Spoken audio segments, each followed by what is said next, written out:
ត្រាកំណត់ធ្លាក់ចុះវៀតណាមប្រើយុទ្ធសាស្ត្រចែកប្រាក់ឲ្យពលរដ្ឋដែលមានកូនចាប់ពី2នាក់ឡើងទទួលយកធម៌ពលគ្មានជាតិហ្គាជាមួយគ្រុឌជួឆើត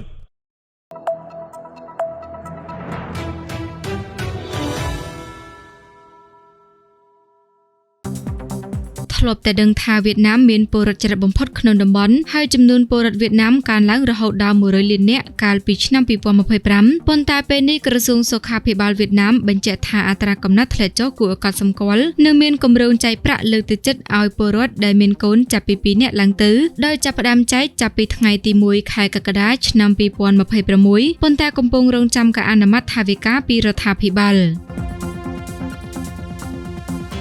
ក្រសួងសុខាភិបាលវៀតណាមបានស្នើឲ្យបញ្ចេញថវិការាប់លានដុងក្នុងមួយឆ្នាំសម្រាប់យកទៅចែកលើកទឹកចិត្តឲ្យពលរដ្ឋមានកូនបន្ថែមទៀតបន្ទាប់ពីប្រទេសវៀតណាមប្រឈមនឹងអត្រាកំណត់ធ្លាក់ចុះហើយនៅពេលសំណើបញ្ចេញថវិកានេះទទួលបានការយល់ព្រមពីរដ្ឋាភិបាលគឺការចែកប្រាក់ឲ្យពលរដ្ឋនឹងចាប់ផ្ដើមអនុវត្តចាប់ពីថ្ងៃទី1ខែកក្កដាតទៅនេះបើតាមការចុះផ្សាយរបស់សារព័ត៌មានបរទេសកាលពីថ្ងៃទី22ខែមេសាឆ្នាំ2026វៀតណាមមានគម្រោងចែកទាំងប្រាក់សុទ្ធនិងផ្ញើប្រាក់តាមធនាគារយ៉ាងតិចចំនួន2លានដុងឬជាង$77ទៅឲ្យស្ត្រីមានគុណសម្បត្តិគ្រប់គ្រាន់តាមលក្ខខណ្ឌកំណត់ដូចជាស្ត្រីមកពីជនជាតិភាគតិចស្ត្រីរស់នៅក្នុងតំបន់មានអត្រាកំណត់ធ្លាក់ចុះនិងស្ត្រីមានកូន2នាក់មុនពេលអាយុ35ឆ្នាំក្រៅពីនេះក្រសួងសុខាភិបាលវៀតណាមក៏បានស្នើឲ្យបញ្ចេញប្រាក់រាប់លានដុងទៀតក្នុងមួយឆ្នាំដើម្បីត្រួតពិនិត្យសុខភាពទារកតាំងពីពេលចាប់កំណត់ផងដែរអ្នកជំនាញសុខភាពជឿជាក់ថាគម្រោងចែកប្រាក់ឲ្យពលរដ្ឋគឺជាការដោះស្រាយបញ្ហាអត្រាកំណត់ធ្លាក់ចុះនៅប្រទេសវៀតណាមក្នុងរយៈពេលប៉ុន្មានខែកន្លងមកនេះហើយអត្រាកំណត់នឹងធ្លាក់ចុះកាន់តែខ្លាំងបន្ថែមទៀតស្ថានភាពអត្រាកំណត់ធ្លាក់ចុះបច្ចុប្បន្នបានបង្ហាញពីផលប៉ះពាល់សេដ្ឋកិច្ចវៀតណាមនិងការខ្វះខាតកម្លាំងពលកម្មក្នុងប្រទេសនេះនាថ្ងៃអនាគតទើបរដ្ឋាភិបាលវៀតណាមប្រញាប់កំណត់វិធានការលើកទឹកចិត្តឲ្យពលរដ្ឋមានកូន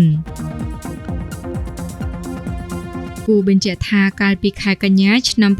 2025នៅទីក្រុងហូជីមីងបានចែកប្រាក់ឲ្យស្ត្រីមានកូនចំនួន2នាក់មុនពេលអាយុ35ឆ្នាំគឺក្នុងម្នាក់ទទួលបានរហូតដល់